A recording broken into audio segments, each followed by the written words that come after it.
यार शाका, ये आम इतने छोटे क्यों हो रहे हैं? कोई हल सोच। फिक्र ना कर भाई, मेरे पास है लंदन से आया हुआ फल फलाने वाला पंप।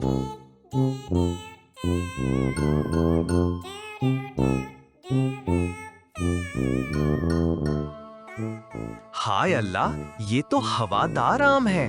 अब बेचो गुलाबी कीमत पर।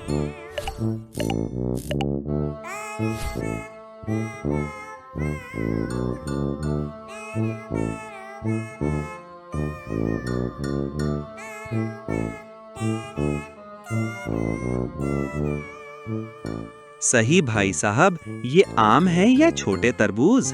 ये है बुआना डका आम। एक खाओ, पूरा दिन कुछ ना खाओ। अंदर से खाली ना हो बस।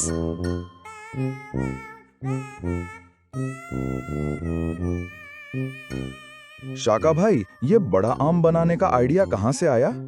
एक दिन साइकिल का टायर भर रहा था, तब दिमाग में आम आया। और देख लो, अब हमारा आम हर अखबार में छप रहा है। मेरा पसंदीदा फल बुआना डक्काम, जो खाओ तो पेट भी भरे और दिल भी खुश हो। वाह भाई, अब आम भी पंप से उगने लगे हैं। ओ भाई, लगता है आम ज्यादा ही फला दिए। दरख्त तो झुक गया।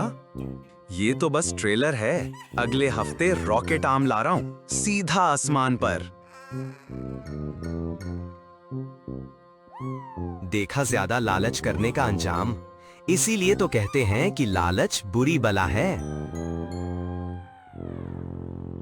सब्सक्राइब करें और सुने ऐसी ही मजीद दिलचस्प कहानियाँ जो आपको हंसाएं, सिखाएं और सोचने पर मजबूर करें। घंटी के बटन को भी दबाएं ताकि नई कहानी आते ही आपको फौरन पता चले।